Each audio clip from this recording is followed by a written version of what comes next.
Good evening, everyone, and welcome to the Monday Night MarshStream. We're so glad to have you here. Welcome to everyone watching on Zoom and also everyone watching on YouTube Live. We've been doing this just about every Monday night for close on 30 years now, and it's always one of my favorite parts of our lineup. I'm David Harada. I'm the Director of Artist Relations here at the Marsh, and we've got something going on just about every night on the MarshStream. This week, Tuesday night, is our Tell It on Tuesday monthly storytelling series, which will be going on tomorrow night at 7:30. Wednesday is our Solo Arts Heal series. It'll be featuring performance artist Hope Sing Sing with an excerpt from her show Skin about her experience recovering from sexual trauma, and it's actually quite an uplifting piece, what I've seen of it, with original music, and she's got actually quite a sense of humor. So she'll be doing an excerpt from the show and be interviewed by host Gail Schickley. That's on Wednesday night at 7:30. Thursday night is Stephanie's MarshStream, the interview show run by our artistic director and founder, Stephanie Wiseman. She will be talking to playwright Lynn Kaufman about Lynn's play Divine Madness, about the true life relationship between poet Robert Lowell and writer Elizabeth Hardwick. And that show will also be featured on our solo performance spotlight this weekend. Performance on Saturday night at 7:30 and a matinee on Sunday at 2 p.m. Now, most of our shows are archived on our YouTube channel for later viewing, but Divine Madness will not. So your only chance to see it will be the live performances Saturday at 7:30 and Sunday at 2. And it's a terrific show. I've sat in on 2 rehearsals, and the 2 actors in it are absolutely wonderful. So I highly recommend that. Friday night, Friday afternoon is CJ's Fitness Sing at noon. It's run by Candace Johnson, voice professor at Cal. Wonderful performer and singer herself, and it's part singing lesson, part fitness workout, and it's amazing the way the community that Candace has built. And that's every Friday at noon. And then Friday night is our game night, bingo with Josh Kornbluth at 7 o'clock. That's our one show that is at 7 p.m. And that's kind of part bingo game, part improv from Josh, and that's a lot of fun too. So that's Friday at 7. So all this is on our website, www.themarsh.org. We do all our programming for free, but if you can support us with a donation through our tip jar, there's a link in the Zoom chat. I haven't put one in the YouTube chat yet, but I will do that in a little bit. So thanks for joining us. And tonight we've got 2 new works in progress from 2 veteran performers. The first one, Malcolm Grissom, he is well known to us here at the Marsh. He's performed with us many times. He's also a veteran of the San Francisco Fringe Festival, the San Diego Fringe, the Rogue Fringe, among others. He's gotten around. As well as his work through his company Aloha Storytelling. So Malcolm will be doing a new piece tonight called A Matter of Life and Death, and I'm going to set him up for you here, and again ask that you consider a donation to our tip jar. Check out our other offerings, but that's more than enough for me, so I'll turn it over to Malcolm Grissom. Take it away, Malcolm. Thanks, David. I appreciate it. Thank you very much. And thank you, everybody out there in the audience. Couldn't do this without you.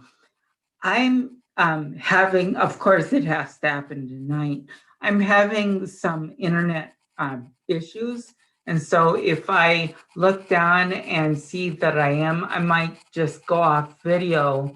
So at least you can hear me tell you the rest of my story. Okay? Thanks for understanding. So I would like to tell you about the time that I almost died, which is ironically the time that I started living. See, living begins with self-acceptance. So I'm a freshman at San Francisco State University, and I'm new at this, but I've been doing stand-up comedy at open mics for about a year now, and I'm really excited because tonight is the night that I am going to be able to perform at the comedy open mic competition at the student union here at San Francisco State. So not only is it going to be in my hometown, so to speak, or my home turf, so to speak, but this is also the first time that my father will be able to come and see me perform. So we arrive, my dad and we arrive and we walk into the student union. Now, the room where the contest is going to be is a feng shui nightmare. Okay, let me describe it to you. So you walk in, and to the right is a little riser, which is a temporary stage. And facing the riser is a whole bunch of chairs of, like 150, 200 chairs facing the risers. So one, there's no backstage, no green room, nowhere that you can go and get rid of the jitters, the opening night jitters that people get, There's no way that anyone can come in or out of this room without the entire audience looking at that person. That right there is scary. Not to mention that by the time the show starts, all of the seats are filled.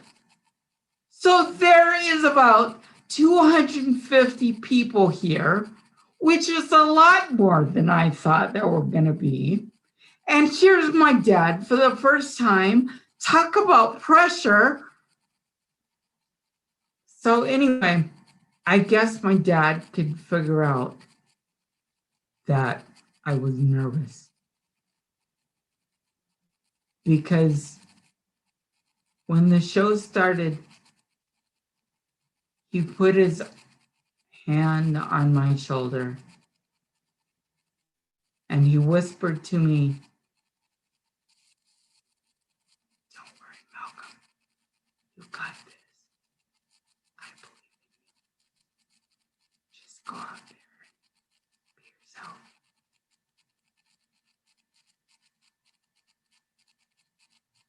And that relaxed me a little bit.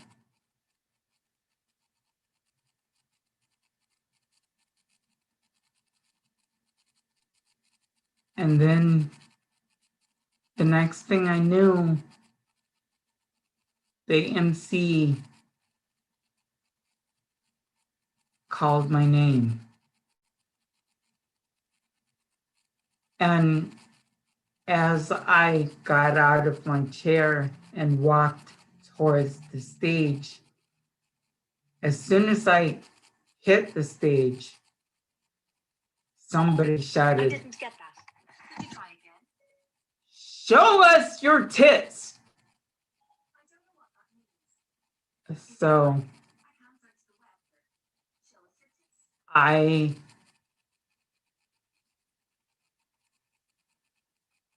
ignored that. I tried to. And I launched into my routine. Hi, everybody. I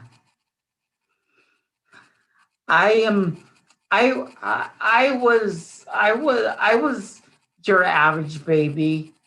I was born in the back seat of a sports car.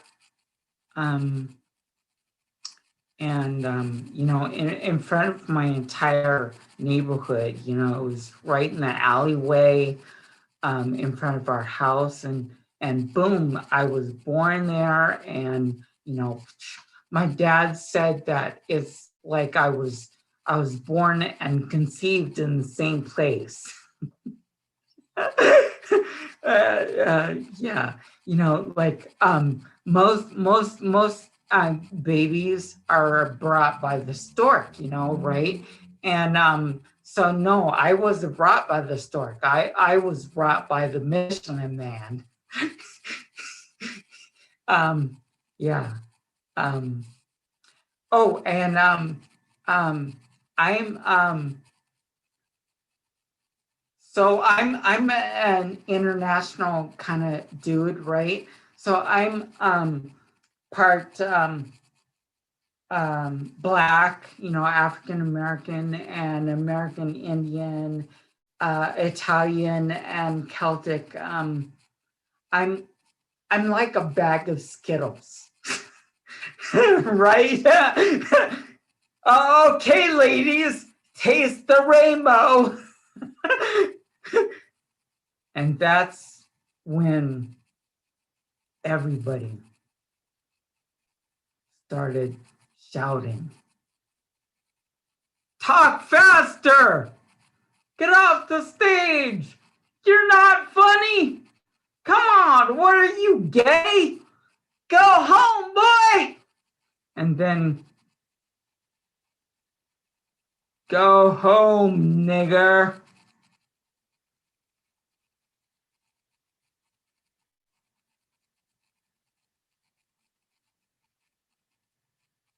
And I didn't know what to do because I've never been called that before. See, I grew up on the big island of Hawaii with my mom. And in Hawaii, race wasn't an issue.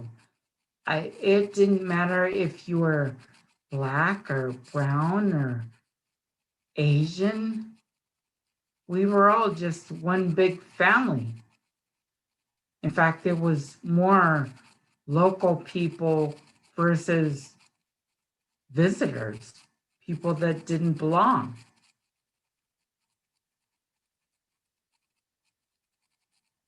And I couldn't imagine that this was happening at SF State because my mom used to tell me stories about how in the 60s, SF State was the front runner for leading these anti-racism marches and peace rallies. And now everybody's yelling at me and they're calling me names. And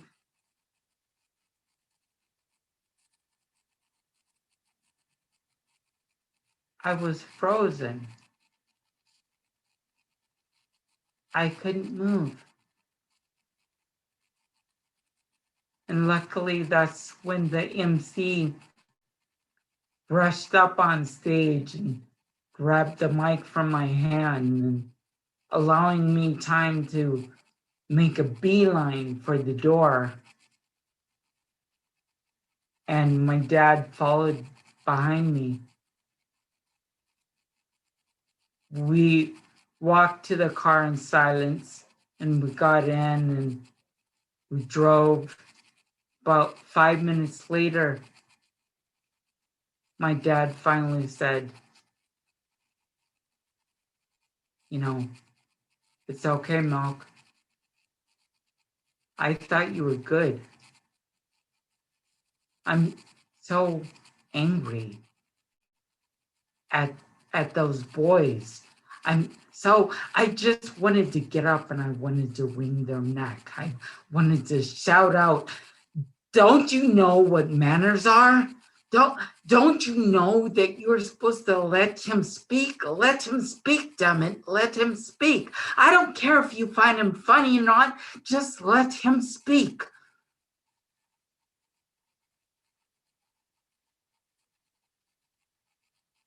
And hearing my dad angry that way just made me feel worse.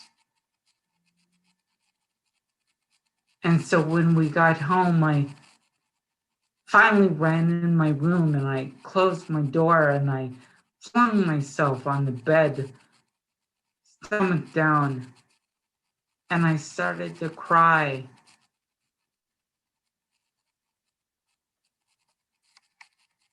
And then I remembered my mom and growing up in Hawaii. See, my mom is she's like a mixture of Oprah Winfrey, Michelle Obama, Lindsay Lohan, and the Incredible Hulk. She is an alcoholic, a very angry alcoholic. She's angry at everybody. She's angry at the world. She blames everything on the white man. Everything that was wrong in Hawaii was because of the white man. And we lived on the big island of Hawaii. So finding a white man was like playing Where's Waldo. I didn't get it, but she was angry, so angry at the white man. And I couldn't understand it because both her husbands were white. Of course, eventually she ended up divorcing them and blamed everything on them. So, but I was on the bed and I was thinking about that. And I was thinking, why does it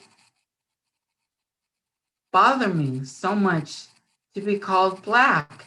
Because she was my only role model. And because of her, I rejected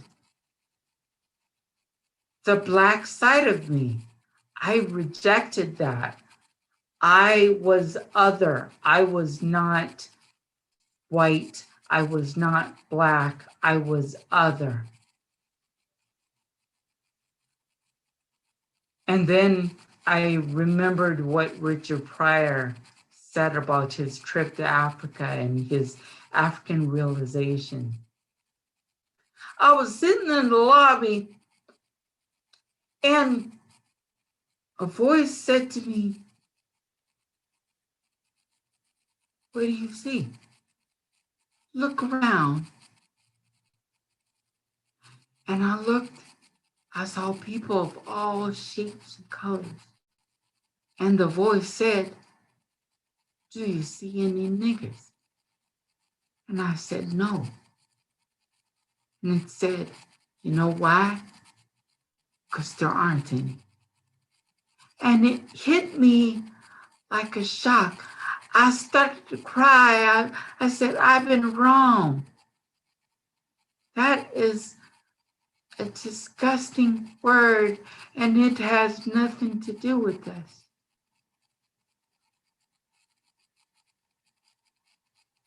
And then I thought about all the people that I've learned about in college, about the civil rights movement, about the Little Rock Nine, about the 3 civil rights workers who gave their lives for the right for people to vote. I thought about the Harlem Renaissance. I thought about all the wonderful writings of August Wilson and James Baldwin and Langston Hughes and Nikki Giovanni. And then I thought about the Chitlin Circuit and people like Stephen Fetchit, Monmouth Mabley, and Richard Pryor, and Whoopi Goldberg, and Dick Gregory, and all the sacrifices they've made so I could get on there on stage and do what I wanted. But that wasn't enough, because I had the laughing song. And if I couldn't sing my song, what was I going to do with my life? And that's when I heard the voice. The same voice that told me that I had the laughing song and that it was my right to sing that song. And that voice said, all right, boy, you got that laughing song. And you gotta sing when to sing it. You gotta sing the high notes and the low notes.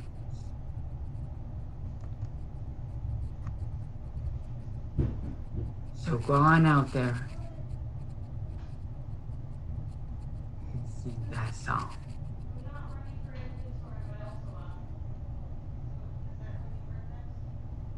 And that's what I've been doing ever since. I've been singing my song. Thank you, everybody. Thank you, Malcolm. Stick around, everybody. We'll be doing, and stick around, Malcolm, because we'll do some Q&A at the end of the show. And having seen you work so much, I have a couple questions for you, even if no one else does. So thanks. And I'm going to set up our next performer now, who is new to the Marsh, but is not new to performance. Our next performer, Nicole Azalee, is she's an alum of the Barrow Group, the Tisch School of the Arts. She's a Bay Area native, but has been did a lot of work in New York, obviously, and has been back since 2018 doing acting and performance poetry. And she has a collection, actually, that will be published in just a few weeks on February 1st. And so I'd like to welcome her to the Monday Night Marsh, and she will be performing her piece, The Recidivist, the story of Miss Doris Payne. So I'm going to turn it over to you, Nicole. Let's get your...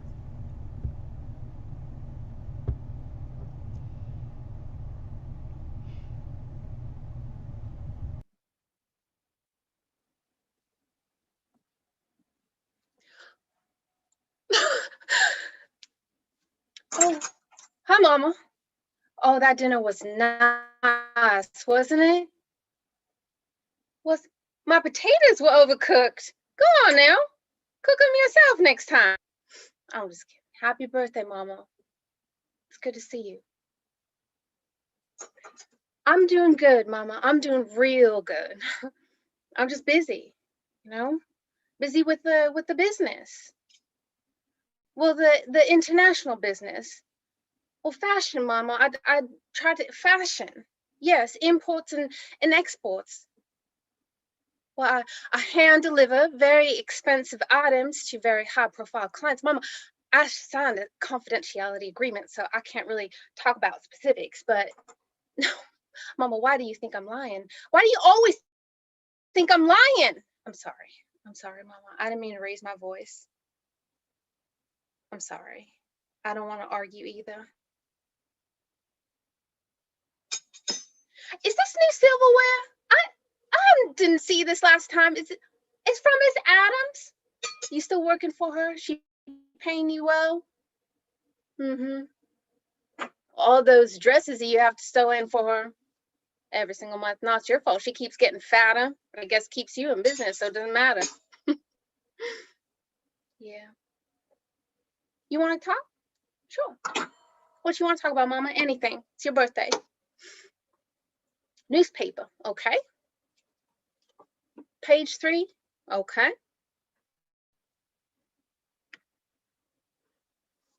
All right. The top. Oh, I see a picture. Yeah, she does look like me, Mama, but well, that's not me. No, Mama, they must have got me confused with someone. I don't know why that my picture's... Mama, I'm not in jail. I'm here, right? So I don't know. They got it confused. You know how they are with us. We're all the same to them. Anyway, Mama, I got you a gift for your birthday, so close your eyes. I worked real hard to get this for you, Mama. Open your eyes, Mama. It's for you. It's from Paris. Well, it's a ring, Mama. It's for you. Of course it's real. Mama, where are you going? To get a magnifying glass for why? Why, Mama? You wanna make sure that it's proper? Mama, come on back now. Come on back. I told you the ring is real. You don't have to. Come on back now. I'm gonna sing you happy birthday. I got your favorite cake. All right now. I'm gonna light your candle. Gotta blow it out before all the wax drips all over your favorite cake.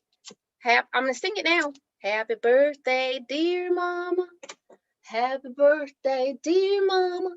Happy birthday, dear Mama. Go ahead and blow it out, Mama.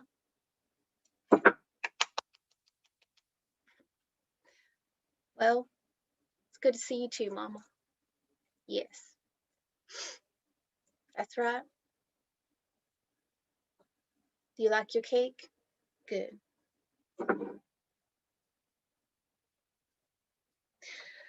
Mama, I'm worried about you. Being here alone, it's not good, you know? It's kind of dangerous. I was thinking maybe you could come stay with us, you know? I could ask my business partner to get you a job.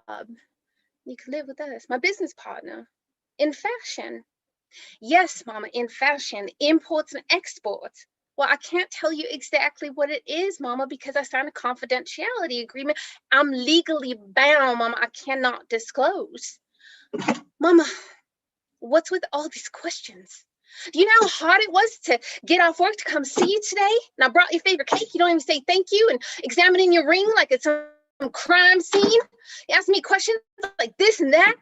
Well, I don't know why my picture's in the paper. They get confused. The police just gone crazy, Mama. I don't know. You know, they just go crazy. Everybody's confused. You're confused. Police confused. Why are they confused? Why? Because I'm a colored man. They don't like the way I talk. They don't like my manners. My manners are white. They don't like that. That confuses them too. Can I smoke a cigarette, Mama, please? I need to smoke a cigarette. No, I'll wait till I get outside. I'm sorry, Mama. I'm sorry. I didn't mean to raise my voice.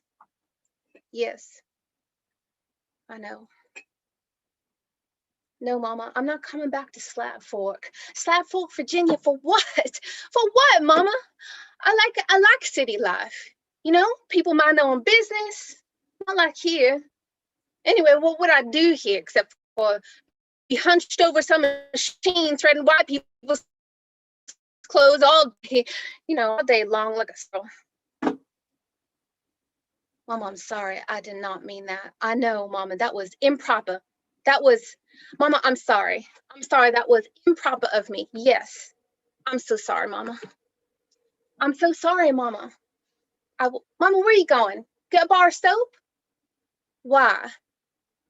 Why now? Why are you going to go get a bar of soap? Mama, come on back, please. I got to go soon. It's getting dark. Mama, I'm not going to put the bar of soap in my mouth. I am grown. Mama, come on back now. Mama. I ain't putting no soap in. Mama, I think I'm going to step outside and smoke that cigarette. Okay, Mama? I'm gonna take the ring, step outside, Mama. Okay? I'm gonna just smoke a cigarette. Be right back. Okay?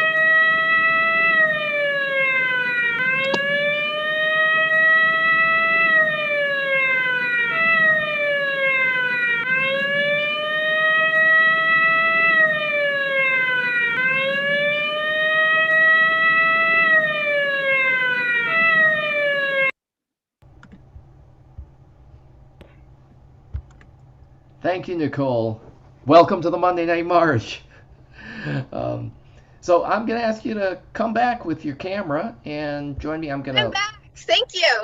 Yeah, let's and Malcolm, if you would do the same. Go ahead and let me put you here in the spotlight as well. We can all share the spotlight here. Whoops. Let me just get your. Oh, there Where's we go. Malcolm? All right. Oh, there you are. Awesome. And here we are. So, thank you for sharing that. I have Thank to you, ask, Nicole. I've got Thank you, Malcolm. I've got questions for both of you. But I wanted to start with kind of the what I'll call the factual background of both your pieces, which I normally don't touch. My personal preference with solo theater is to let it exist as a work of art and not to get too obsessed over the journalistic or the historical truth of it. But I have questions along those lines for both of you. Malcolm, since you went first, I'll throw it to you. Um, I'm so accustomed to seeing you on stage. I've seen you on the Mars stage. I only know you as a performing guy, right? Writer performer, and I tend to keep an eye on fringe festivals and stuff. So when your name pops up, you're on stage a lot. And here you have this story that anyone who's performed can identify with, some more than others. I mean, but we've all bombed or had unfriendly audiences. And so my question for you is kind of in two parts. One is, does this still resonate with you after all this stage time that you've logged? And then I had to wonder, how does this make you feel when you're watching others performing, having been in their shoes?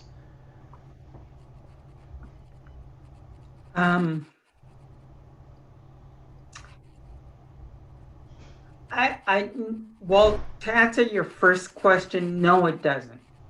No, it doesn't resonate with me. Resonate, I guess, with the way that I'm taking that, defining it, is that it affects my performance at all, and it doesn't. I'm much more, because of all my experience and everything, I am much more comfortable with who I am. At that point in my life, I was not comfortable at all. I didn't accept half of me, and I think that added to everything. Besides, I didn't get into that because what you saw tonight was a new twist on, or is part of a very much larger story that really talks about my disability. So it talks about my disability and my race, and accepting everything about who I am.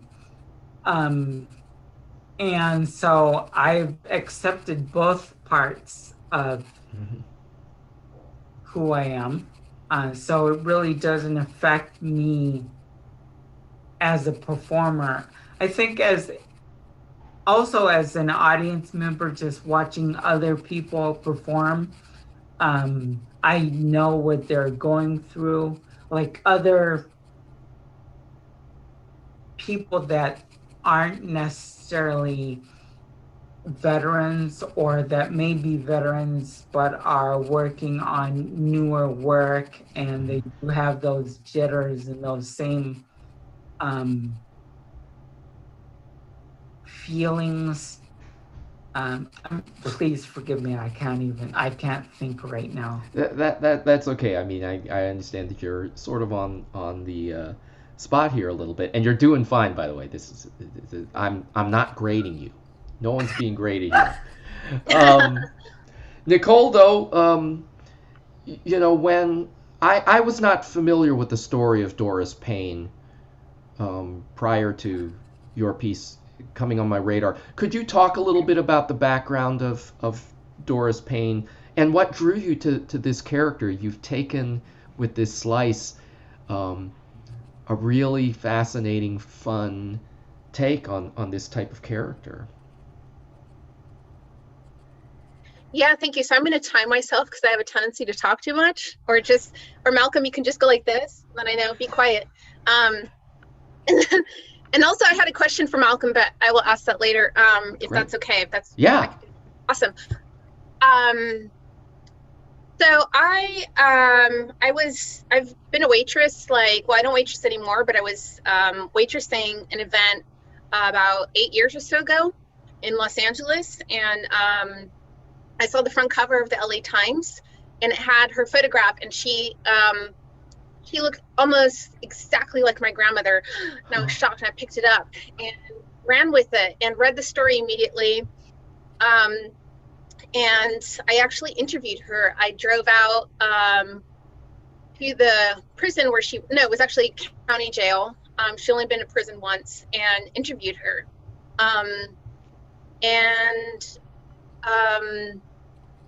Yeah, I was really taken how easy it was to access her at that time. I then wrote a story about her and found out that Halle Berry was supposed to play her, and there were other things going on, and big names were involved. And I thought, okay, I'm just going to do this, for my own research project, and it's fun, it's just a great story, and she is from Virginia, a small coal mining town, and she is, I believe she just turned 90 or something like this. She has been stealing jewels. She's made a career out of stealing jewelry. And I thought it was, I became then totally obsessed with that aspect. And I actually started designing jewelry myself as a hobby, which is funny, but yeah, it was kind of strange. But she has been in and out of jail her entire life. And what struck me the most about her was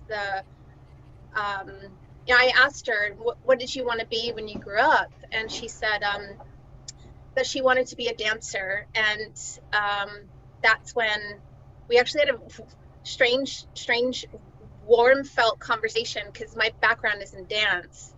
And I thought about this woman who might have been a dancer if she had been in another time, right? Like now, for example. All of the luxuries that I have in my life, she didn't have. So, yeah. It was just such an interesting way for you to take this piece and show us this, her this family relationship, this relationship with her mother, and this the fallout of her life. It's like, that was my picture in the paper. Nah, couldn't be. And to present it from that angle, I just found fascinating. And are you? So is this something you're going to build on into a larger piece, or do you think you're also a writer, poet? Would you think it might be prose? Do you have or do you think it would be stage, a solo theater, or perhaps a full-length play? Do you have a sense of where you would go with the material? So one of the pieces in my book, my poetry book coming out in a couple weeks, is actually about her. It's called Dogwood Petals. Dogwood is the, I believe, official tree of Virginia, if I'm not mistaken. I had written a short play 8 years ago. I have not touched this story in 7 years.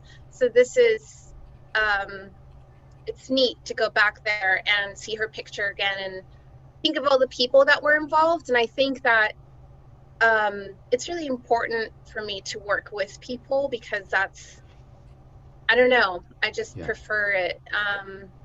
So I would be probably making this into a larger piece, but with a lot of characters. Mm-hmm.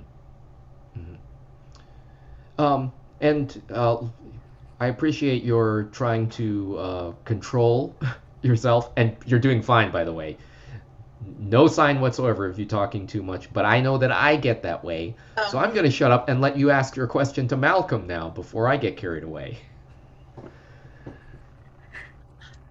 Yeah, Malcolm, I wanted to, first of all, Thank you for sharing that very intimate story. I was really struck by, I auditioned once for comedy in New York, and this guy just tore me to bits, and I never went back. And I was young, and you know what I mean? I just didn't have the standing for that. I guess kind of just such a frivolous question. But I just love the back seat in the car. So is that like how do you say, like a joke, or were you really born in the backseat of a car? Do you know San Francisco? Yes. Okay. Downey Street in the Haight-Ashbury, right in the middle of that little alleyway. Yeah. I was born, the entire neighborhood. 2 police officers, they were watching as I just flipped out right in the back seat of the sports car. Wow. That is amazing. Mm-hmm. I lived on Masonic near Waller, so about 3 blocks from there. Okay. I can totally picture that block. Okay. Yep. And I'll never see it quite the same way again. I have to read you, there's a comment here from Ariella Strauss, who is hi Ariella, who just recently performed here, is one of our new performers, new members of the family. She said, I wanted to say, Malcolm, I loved it and felt your emotions on stage. To Nicole, welcome to the family. I'm new too, loved your performance, very heartwarming. So little love from the audience there. Thank you. So Malcolm, could you tell us a little bit about Aloha Storytelling? It is a company of two parts. One is I just focus on my performing, my writing, and my public speaking. And then the other part is coaching. So I coach people, and so it's a two-part company. Awesome. I give. That's why I'm here, is to give. And so I wanted not only to do something that promotes me and the talents and the gifts that I've been given to share the world, but I also want to help others, performers or speakers, business people. I want to help them tie into their gifts and share that with the world. Awesome. That's great. So Nicole, you've worked in all kinds of media. You're a poet. You've worked as an actress, dancer. Worked in film. You've worked on stage. Does your process shift creating for the different media at all? Could you tell us a little bit about that? Your life as a poet versus, say, creating a piece like this, which had its roots, I suppose, in maybe a kind of journalistic impulse. Do you have different modes, or is it all just sort of the same wellspring of Nicole's creativity, just sort of going in different directions? How's that work for you? Well, I've been on my own for a really long time, so I've had a lot of different jobs, and so I've became a like jack of all trades, so to speak. One is that as Malcolm was just touching on, teaching other people about their gifts. That was actually the most rewarding thing that I've experienced so far is working with kids specifically. And that was really a source of inspiration. I went back to full-time teaching in 2018, and I'm really happy that I did. Prior to that, I had numerous jobs. As I mentioned, I was a waitress for, pretty much my whole life up until 2013. And going back to New York after I graduated a couple of years, I actually ended up working at UN Radio by fluke through some voiceover work, and it was an internship, and that's where I picked up how to interview people and how to listen, and that something that they taught us at Tisch, which I still carry with me today, is that if you're backstage and your classmate is on stage, your duty is to support them. So you're on even if you're not on stage. So I really, I'm really happy that I learned that in my training. It was very expensive to learn that, but I learned it. So I've been in and out of different things because that's been my life. I've had to adapt to different work environments, different cultures very quickly, and do it very well to survive, so that doesn't make it easier though, to write a poem, to shift to performance. For me, performance, I tend to get very nervous and I sweat a lot, I talk a lot. I smile a lot just out of nerves, like the whole, thing about performance. But I really enjoy having people read my work more than performing it. So we'll see. I don't know if that answered your question. Yeah, it covered a lot of ground. I was asking you to cover a lot of ground there.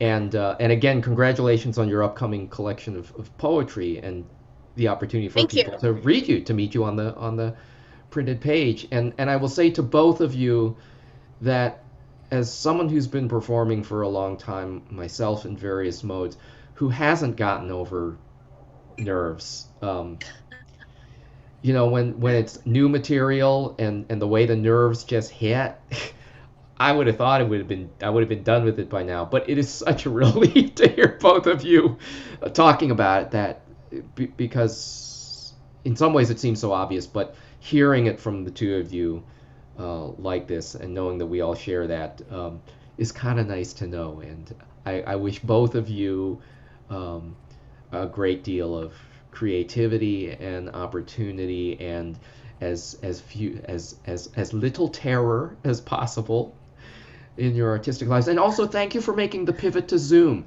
Nicole, you talked about the new world, and you've both had to make this pivot to this online digital format, and thank you for the courage of doing that.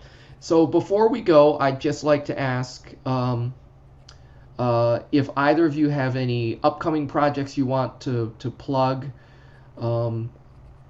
Malcolm, I mean, obviously there aren't a lot of stage shows going on, but if you got anything else going on you'd like us to know about? Right now I'm pretty much working. This is a very early draft of a part of a rewriting of a show and a series. I really want to work on a series of plays in the same realm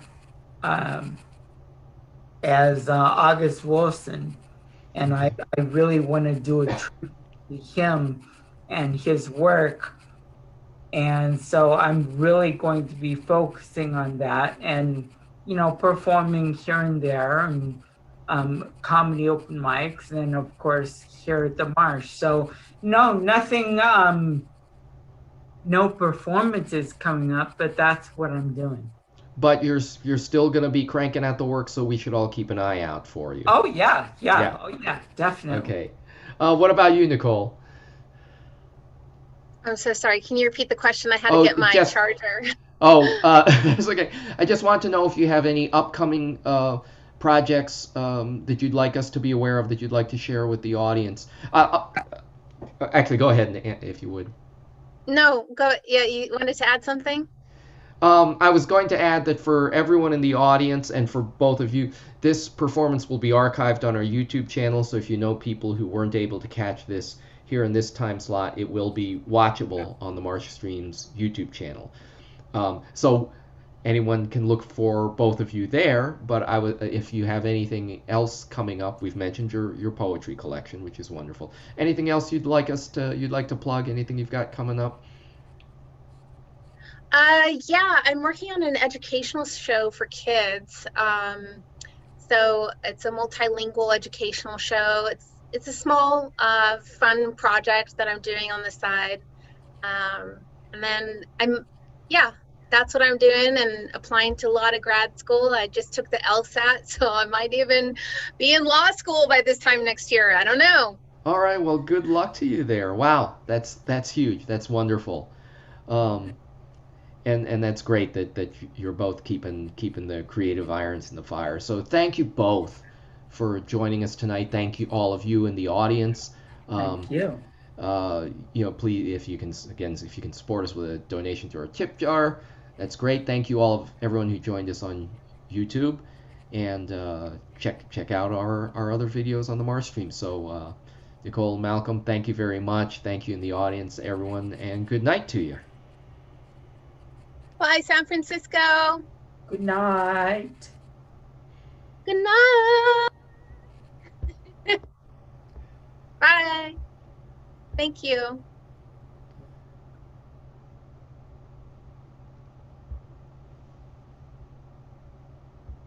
It happens, right? You're on your way to a very important meeting. The right one, and finally, I turn to the place I always turn when I'm utterly lost and desperate. Livelier. Can you do something a bit livelier? Of course I can. We need to talk to you right now. We just need a momento. You can do your homework later. I composed this song in prison.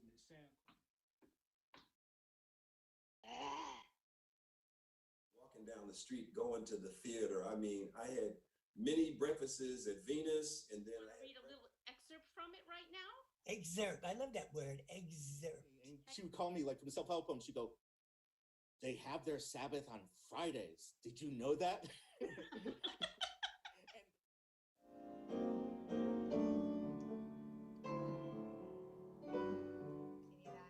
Abe, one more time, and then we'll go up to your toes.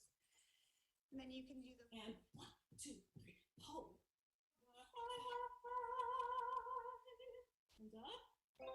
Your ability to be online, pre-check how you look on camera, and also check for glasses. You see how much glare is on those glasses?